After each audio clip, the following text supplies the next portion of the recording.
सभी को डॉक्टर राजीव रंजन का नमस्कार। दोस्तों, बहुत सारे मरीज ये क्वेश्चन करते हैं कि सर क्या गठिया की दवाई ज़िंदगी भर लेनी पड़ेगी मुझे? जब आपको अर्थराइटिस होता है तो उसकी जो दवाई दी जाती है तो कब तक लेनी पड़ती है? क्या ये आपको जीवन भर दवाई लेनी पड़ेगी? इस क्वेश्चन का जवाब मैं बहुत ही सरल भाषा में देना चाहता हूँ।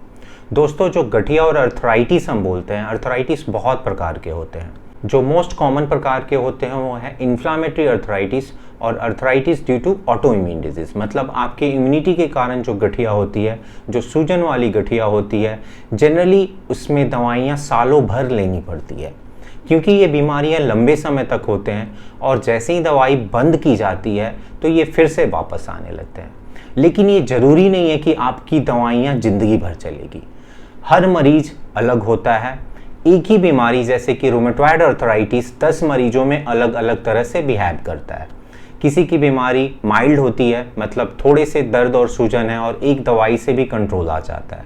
किसी की बीमारी बहुत ही सीवियर और एग्रेसिव है, मतलब कि बीमारी जोड़ों में टेढ़ापन और सूजन बार बार करवाते हैं और ज़्यादा करवाते हैं, जिसके कारण दवाइयाँ बहुत ज़्यादा चलती हैं।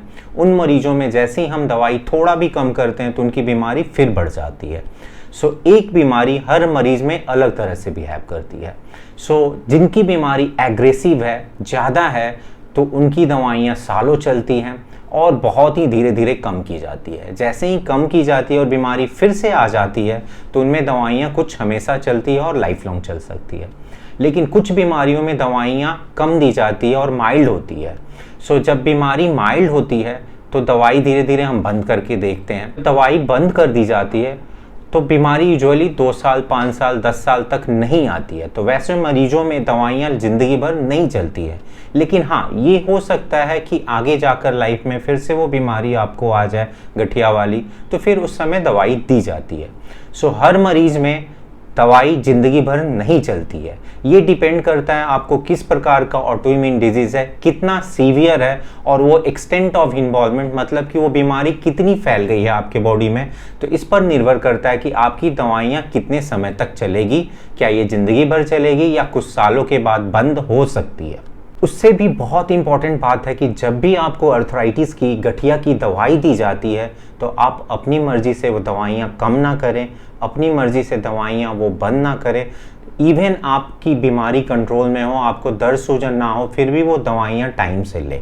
बिना रूमेटोलॉजिस्ट के सलाह के दवाई अपने आप बंद ना करें, वरना बीमारी और ज़्यादा आती है फ्यूचर में और जो 1-2 दवाइयों से कंट्रोल किया जा रहा था वो और ज़्यादा मुश्किल हो जाता है। दोस्तों, आपको मेडिसिन क्यों दी जाती है? गठिया बीमारी में, अर्थराइटिस में और ऑटो इम्यून डिजीज में मेडिसिन क्यों ज़रूरत होती है? मोस्ट इंपॉर्टेंट है आपकी बीमारी को कंट्रोल करना। आपके बॉडी में जो इन्फ्लामेशन, आपके जॉइंट में जो इन्फ्लामेशन चल रहा है, सूजन चल रहा है, उसको कंट्रोल करना। जब ये इन्फ्लामेशन और बीमारी कंट्रोल होती है तो इससे आपके जॉइंट में परमानेंट डैमेज नहीं होती है। अगर ये सूजन दर्द चलते रहा तो आपके जॉइंट टेढ़े हो जाते हैं और परमानेंट डैमेज हो जाते हैं, जिसके कारण बाद में भी कितनी दवाई दी जाए वो टेढ़ापन जोड़ों का ठीक नहीं किया जा सकता है। जब आपके जॉइंट के डैमेज को बचाया जाएगा तो इससे आपका पेन कम होगा, इन्फ्लामेशन कम होगा, आप चलने फिरने में बिल्कुल कोई तकलीफ महसूस नहीं करेंगे और इससे आपकी क्वालिटी ऑफ लाइफ अच्छी हो जाती है।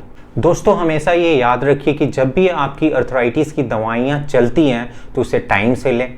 सेकेंड इंपॉर्टेंट है कि उसको टाइमली फॉलो अप करें। जब भी डॉक्टर आपको कुछ जांच कराने को बोलते हैं तो टाइमली जांच करके अपने बीमारी की सीवियरिटी पता करें, उसके अनुसार दवाइयाँ कम और ज़्यादा की जाती है। दवाइयों के साथ साथ आपको stress management, regular exercises, yoga का भी ख्याल रखना चाहिए, जिससे आपके बॉडी में स्ट्रेंथ बढ़ती है और जोड़ों में जो मूवमेंट है वो ज़्यादा अच्छा होता है और आपके मसल मजबूत होते हैं।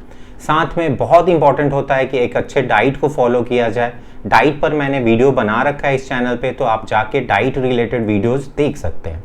आशा करता हूं दोस्तों कि ये क्वेश्चन जो हर मरीज के दिमाग में आता है कि क्या मुझे दवाइयाँ ज़िंदगी भर लेनी है, इसका आंसर पता चला हो। अगर ये वीडियो आपको पसंद आया तो कृपया इस वीडियो को लाइक करें और हर अर्थराइटिस और गठिया मरीज को शेयर करें ताकि इनको सही बात पता चले कि गठिया में दवाइयाँ कब तक लेनी होती है और कैसे डिसाइड किया जाता है कि अब दवाई कब कम करनी है और कब बंद करनी है। दोस्तों, मेरे इस मेडिग्राम चैनल को सब्सक्राइब कर ले। इस चैनल पर मैं अक्सर मरीजों के लिए और उनके फैमिली मेंबर्स के लिए अर्थराइटिस और ऑटो इम्यून डिजीज के बारे में सरल भाषा में जो भी इंपॉर्टेंट टॉपिक होता है उसको लाने की कोशिश करता हूँ। धन्यवाद दोस्तों, नमस्कार।